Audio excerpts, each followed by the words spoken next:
आप सभी को नमस्कार। आज आपका ये साइंस का जो वीडियो नंबर 2 होगा। हमने जो का इससे पहले का वीडियो था 1, उसमें हम लोग ने क्वेश्चन नंबर 35 तक किया था और आज से हम लोग 36 नंबर क्वेश्चन से करेंगे। तो चलिए शुरू करते हैं। आज का अपने क्वेश्चन नंबर 36 होगा, जो कि आज का पहला क्वेश्चन होगा। अगर आपने अभी तक पीछे का वीडियो नहीं देखा है, जाकर देख लीजिएगा।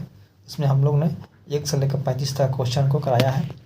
तो चलिए शुरू करते हैं। आपका ये बीपीएससी का जो भी प्रीवियस एग्जाम हुआ है उसका ये क्वेश्चन है आपका घटना चक्र का, उसको हम लोग कर रहे हैं। देखिए बोला जा रहा है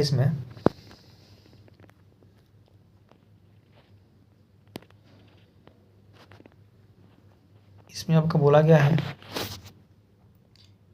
1 पिकोग्राम बराबर होता है, यानी कि आपका जो 1 पिकोग्राम है वो कितना के बराबर होता है। तो आपका यहाँ पर देखिएगा 10⁻⁻12 ग्राम में ये होता है, यानी कि आपका 1 पिकोग्राम होता है 10⁻⁻12 ग्राम। क्या होता है 1 पिकोग्राम, ठीक है। अब इसको ध्यान रखिएगा, इसको आप याद कर लीजिएगा। हम लोग ने कल पढ़ा था 1 एंगस्ट्रोम। क्या पढ़ा था? 1 एंगस्ट्रोम बराबर पढ़ा था आपका 10⁻⁻10 मीटर, ठीक है। वैसे ही यहाँ पर आपका पिकोग्राम है, यानी कि 10⁻⁻12 ग्राम, ठीक है। तो आपका क्वेश्चन है यहाँ पर बोल रहा है आप एक लिफ्ट में खड़े हैं। कहाँ पर खड़े हैं? एक लिफ्ट में खड़े हैं। लिफ्ट के फर्श पर आपके भार द्वारा लग रहा बल, ये पूछा है आपके लिफ्ट में खड़े हैं और जो लिफ्ट का फर्श है उस पर आपके द्वारा कितना बल लग रहा है वो पूछा है। आप जब ऑप्शन को पढ़िएगा तो देखिए पहला ऑप्शन क्या है आपका, लिफ्ट के देखिए 9.8 जो है ये आपका जी का मान है। क्या स्मॉल जी का मान क्या होता है? 9.8 मीटर पर सेकंड स्क्वायर वो दिया गया है। इसको हम लोग बोलते हैं इसको हम लोग बोलते हैं एक्सीलरेशन, लेकिन आपका ये जब ग्रेविटी में आता है तो इसको हम लोग बोलते हैं ग्रेविटी एक्सीलरेशन, ठीक है। यहाँ पर जब आपका है लिफ्ट के 9.8 मीटर पर सेकंड स्क्वायर के त्वरण से ऊपर जाते समय शून्य होगा, ये पहला ऑप्शन है। दूसरा है लिफ्ट के 9.8 मीटर पर सेकंड स्क्वायर के त्वरण से नीचे आते समय शून्य होगा। और तीसरा है लिफ्ट के 9.8 मीटर पर सेकंड स्क्वायर के त्वरण से किसी भी दिशा में जाते समय शून्य होगा। और चौथा है कि लिफ्ट के त्वरण की दर बदलने से प्रभावित नहीं होगा। देखिए जब आप ऊपर जाइएगा, ठीक है, तो वहाँ पर तो आपका जो भार है वो तो फील होगा, ठीक है। लेकिन जब लिफ्ट से जब आप नीचे आइएगा तो आपका जो भार है वो शून्य हो जाता है। वहीं बोला गया है कि लिफ्ट के 9.8 मीटर पर सेकंड स्क्वायर के त्वरण से नीचे आते समय आपका जो भार है वो शून्य हो जाएगा और आप जो फर्श है उस पर आप शून्य बल लगा रहे होंगे, ठीक है। कब? जब आप नीचे आ रहे हैं तब। और यही जो होता है जब रस्सी लिफ्ट का टूटती है तो उस टाइम ये आपका 0 हो जाता है, ठीक है। यानी कि आपका ऑप्शन नंबर जो बी है ये आपका सही हो जाएगा। ये बोल रहा है लिफ्ट के 9.8 मीटर पर सेकंड स्क्वायर के त्वरण से नीचे आते समय लिफ्ट के फर्श पर व्यक्ति का दाब नहीं पड़ता है, अतः उस समय फर्श पर उसके द्वारा लगा रहा बल क्या होता है? शून्य होता है। यानी जब नीचे आती है लिफ्ट उस समय जो व्यक्ति है उस फर्श पर 0 न्यूटन का फोर्स लगा रहा होता है, ठीक है। फिर आपका क्वेश्चन है यदि एक पंख है, एक रबर की गेंद और एक लकड़ी की गेंद कहाँ पर निर्वात में, यानी कि आपका जो निर्वात है जहाँ पर कोई भी आपका एयर नहीं है, कोई कुछ नहीं है, सिर्फ क्या वैक्यूम होता है, आपका निर्वात है, वहाँ पर एक समान ऊंचाई से स्वतंत्रता पूर्वक एक साथ गिरा रहे हैं तो क्या होगा। देखिए एक निर्वात है जहाँ पर कोई भी आपका माध्यम नहीं है, वहाँ पर एक पंख है, ठीक है, और एक आपका रबड़ का गेंद है और एक लकड़ी है। तीनों को एक साथ जब गिराएंगे तो क्या होगा वो पूछा है। कहाँ पर? आपका निर्वात में, जहाँ पर कोई माध्यम नहीं है, नहीं तो आपका एयर कुछ माध्यम नहीं है, उसके बारे में बोला गया है। ऑप्शन क्या कर दिया पढ़ते हैं। देखिए पंख सबसे पहले ज़मीन पर पहुँच जाएगा, ठीक है, पहला ऑप्शन हो गया। दूसरा ऑप्शन आपका है रबर की गेंद सबसे पहले ज़मीन पर पहुँच जाएगी। तीसरा है लकड़ी का गेंद सबसे पहले ज़मीन पर पहुँच जाएगी। तीसरा है फिर आपका आगे है तीनों एक साथ ज़मीन पर पहुँचेगा। देखिए हमने क्या बोला कि वहाँ पर आपका निर्वात था, यानी कि वहाँ पर कोई माध्यम नहीं था। अगर आप किसी भी वस्तु को जब निर्वात में गिराइएगा, किसी वस्तु चाहे कितना भी भारी हो कितना भी हल्का हो, अगर आप साथ में छोड़ रहे हैं तो धरती पर एक साथ पहुँचेगा। यानी कि आपका ऑप्शन नंबर जो आपका डी है ये आपका सही हो जाएगा। क्यों? क्योंकि जब आपको निर्वात है वहाँ पर कोई भी माध्यम नहीं है, कोई भी आपका वहाँ पर एयर का रेसिस्टेंस नहीं लग रहा है, इसीलिए आपका ऑप्शन नंबर डी है, यानी कि तीनों आपका एक साथ धरती पर गिरेगा। कहाँ पर आपका माध्यम जहाँ पर नहीं हो उसको लोग बोलते हैं आपको निर्वात यानी कि वैक्यूम में। ठीक है, देखिए यहाँ पर आपका जो आपका वायु है इसका जो रेसिस्टेंस है यानी कि जो प्रतिरोध है आपका शून्य होने के कारण पंख, रबर और गेंद और लकड़ी की गेंद एक समान ऊंचाई से, ठीक है, एक साथ गिराए जाने पर तीनों एक साथ कहाँ पर जमीन पर पहुँचेंगे। ठीक है, जब आगे क्वेश्चन है, वायु में ध्वनि तरंगे होती है। देखिए जो आपका वायु है उसकी जो ध्वनि तरंगे है वो क्या होती है, हम लोग जानते हैं जो आपका साउंड वेव है, क्या साउंड वेव है जो ध्वनि तरंग है ये आपका होती है अनुदैर्ध्य। क्या होती है? अनुदैर्ध्य, इसी को हम बोलते हैं लॉन्गिट्यूडनल। जो आपका लाइट वेव है, जो आपका प्रकाश का तरंग है वो आपकी होती है अनुप्रस्थ। यहाँ पर बात हो रहा है आपका ध्वनि तरंग का, ध्वनि तरंग है आपका ये होता है अनुदैर्ध्य। ठीक है, फिर आपका है रेत और नफ्थलीन के मिश्रण को किसके द्वारा पृथक किया जा सकता है? क्या है? रेत है आपका और एक आपका क्या है? एक आपका नफ्थलीन है। दोनों का जो मिश्रण है उसके द्वारा किसके द्वारा हम लोग क्या करेंगे? पृथक करेंगे। देखिए यहाँ पर आपका एक है सब्लिमिनेशन, इसको हम लोग बोलते हैं क्या चीज़? सब्लिमिनेशन। आपका ये आपका होता है कोई भी जो है ना क्या है? सॉलिड है। क्या? कोई भी जो सॉलिड है वो आपका कहाँ पर? सीधे आपका गैस में होता है चेंज। क्या? किसमें? गैस में। इसी को हम बोलते हैं सब्लिमिनेशन। जो आपका नफ्थलीन है ये आपका इसी का क्या है? आपका एग्जाम्पल है किसका? सब्लिमिनेशन का। जो आपका नफ्थलीन है ये आपका सीधे सॉलिड से गैस में यानी कि द्रव से सीधे गैस में होता है क्या चीज़? चेंज। इसीलिए जब आप नफ्थलीन और रेत को जब आप मिला दीजिएगा उसके बाद आप देखिएगा जो नफ्थलीन है ये तो आपका सॉलिड था और ये क्या हो गया? आपका गैस बन के उड़ गया तो आपका बच गया क्या? सिर्फ रेत बच गया। इसीलिए हम लोग बोलते हैं इसको सब्लिमिनेशन से, यानी कि आपका जो आपका ऊर्ध्वपातन है उससे हमको क्या कर सकते हैं? इसको आपको अलग या पृथक कर सकते हैं। किसको? रेत और नफ्थलीन को। देखिए फिर आपका है विद्युत शक्ति की इकाई क्या है? देखिए जब का इलेक्ट्रिक पावर है उसका इकाई क्या है? तो हम लोगों ने इसको पढ़ा था, कल भी पढ़ा था, आपका वाट है। क्या है? आपका वाट है। इलेक्ट्रिक पावर की इकाई क्या है? वाट है। ठीक है, यानी कि आपका होता है, हमने कल इसको पढ़ा था P=W/T। ठीक है,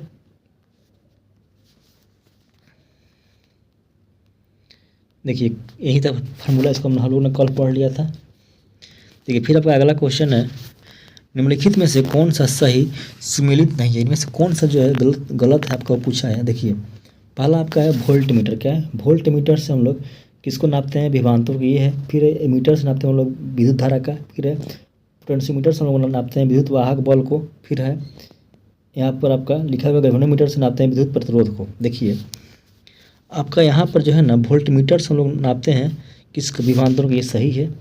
या मीटर से हम लोग नापते हैं इलेक्ट्रिक करंट का, भी सही है, ये भी सही है आपका। और जो यहाँ लिखा हुआ है ना आपका, क्या लिखा हुआ है? यहाँ लिखा हुआ है आपका गैल्वेनोमीटर। इससे हम लोग आपका जो करंट है उसको पता लगाते हैं, किसी तार में करंट बह रहा है कि नहीं बह रहा है उसको हम लोग किससे पता लगाते हैं? गैल्वेनोमीटर से। आपका बीपीएससी टीआरई 3 का क्वेश्चन है कि किसी भी परिपथ में विद्युत का पता लगाने के लिए किसका उपयोग करते हैं? तो क्या बोलेंगे हम लोग? गैल्वेनोमीटर का। तो इसका जो ऑप्शन होगा आपका डी है, ये आपका सही सुमेलित नहीं है और सब आपका सही आपका सुमेलित है। ठीक है, आप इस तीनों को याद कर लीजिएगा। ठीक है, यानी कि वोल्ट मीटर से क्या क्या नापते हैं आपका? इससे हम लोग नापते हैं आपका विभवांतर, किससे? वोल्ट मीटर से। फिर यहाँ पर है मीटर से हम लोग नापते हैं इलेक्ट्रिक करंट को, किससे? मीटर से। फिर आपका यहाँ पर है पोटेंशियोमीटर, इससे हम लोग नापते हैं विद्युत वाहक बल है। जो गैल्वेनोमीटर है इससे हम लोग विद्युत का पता लगाते हैं कि किसी यहाँ पर किसी परिपथ में विद्युत बह रही है नहीं बह रही है, फ्लो विद्युत कर रहा है नहीं कर रहा है किसी परिपथ में, उसको हम लोग पता लगाते हैं किससे? गैल्वेनोमीटर से।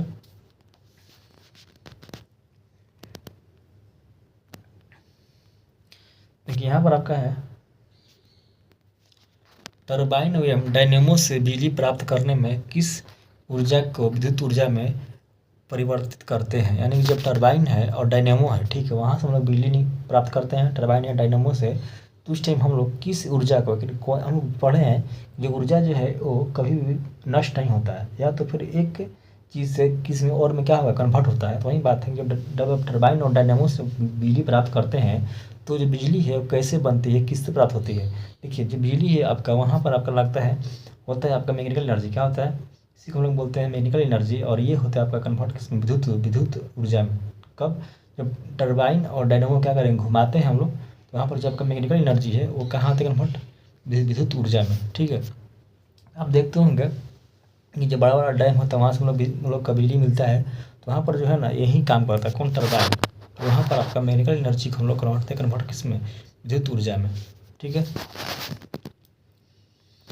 यहाँ पर आपका है 100 वाट का बिजली का बल्ब है, यदि इसको 10 घंटा हम लोग जलाएंगे बिजली का खर्च क्या होगा। यानी 100 वाट का बल्ब है, इसको अगर हम लोग 10 घंटे जलाएंगे तो बिजली का उसका खर्च क्या होगा, तो इसका हो जाएगा 1 इकाई। कितना हो जाएगा आपका, 1 इकाई हो जाएगा। कैसे देखते हैं, देखिए हम लोग जानते हैं ये आपका जो आपका 1 यूनिट होता है, इसमें हम लोग किसको, जो आपका यहाँ पर दिया हो ना आपका 100 वाट, ठीक है, वाट गुना टाइम। ठीक है, जो वाट गुना टाइम करेंगे यानी कि P/T करेंगे, पावर होता है वाट का, तो आपका निकल जाएगा कितना, 1 इकाई हो जाएगा। यानी कि 1000 होगा आपका वाट पर घंटा, इसको हम लोग बोलते हैं इकाई। यही आपका इकाई है किसका, आपका बिजली का खर्च का, तो बोलेंगे 1 इकाई। ठीक है,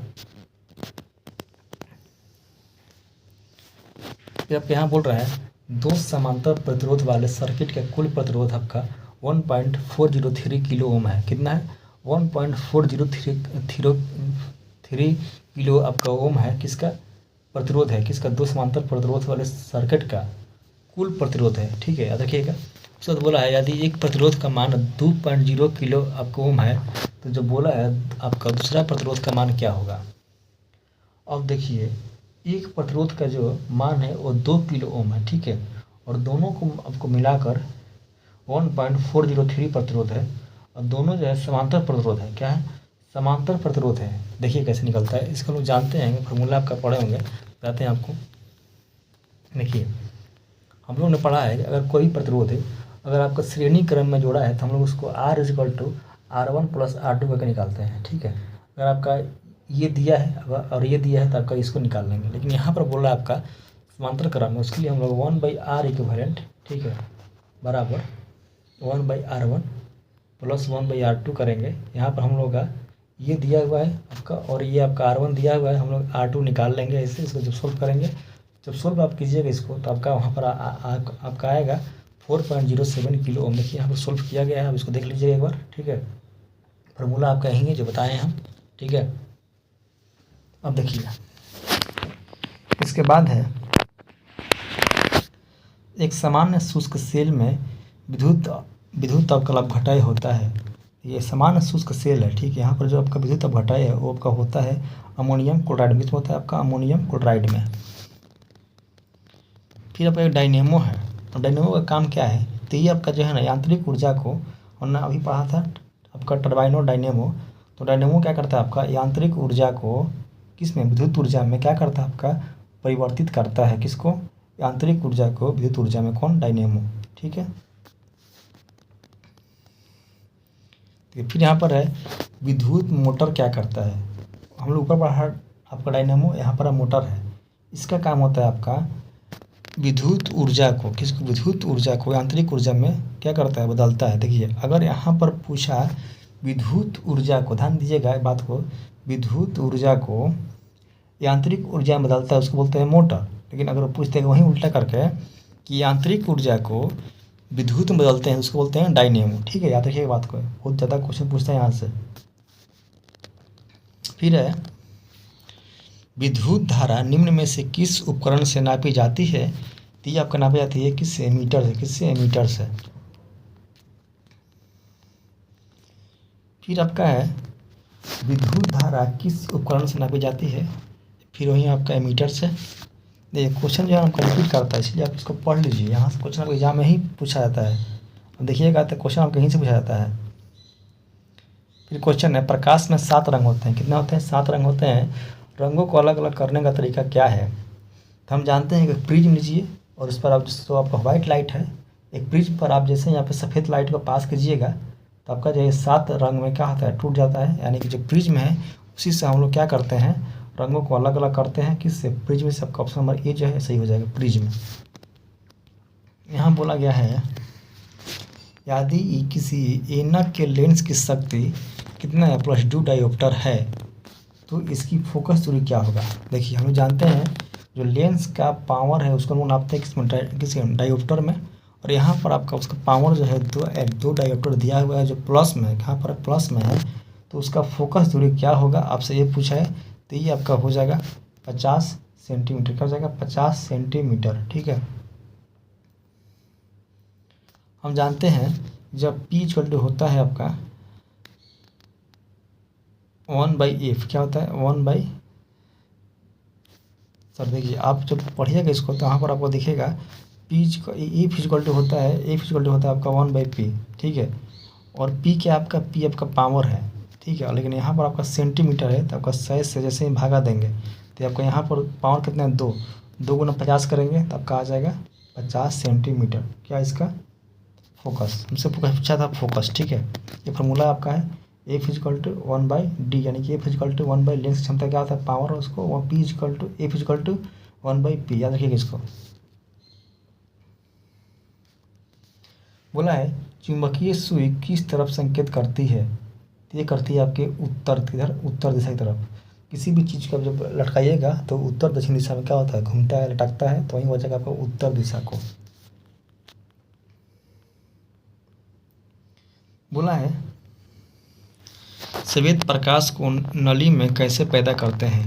देखिए जो श्वेत प्रकाश है इसको नली में हम लोग कैसे पैदा करते हैं, तो तंतु को गर्म कर, कैसे तंतु को गर्म कीजिएगा तो आपका श्वेत प्रकाश से क्या होता है, पैदा होता है। फिर है आइंस्टीन, जो आइंस्टीन थे इनको मिला था आपका नोबेल प्राइज। ठीक है, किस कार्य के लिए आपका मिला था? तो ये आपका इनका था प्रकाश विद्युत प्रभाव, यानी कि फोटो इलेक्ट्रिक इफेक्ट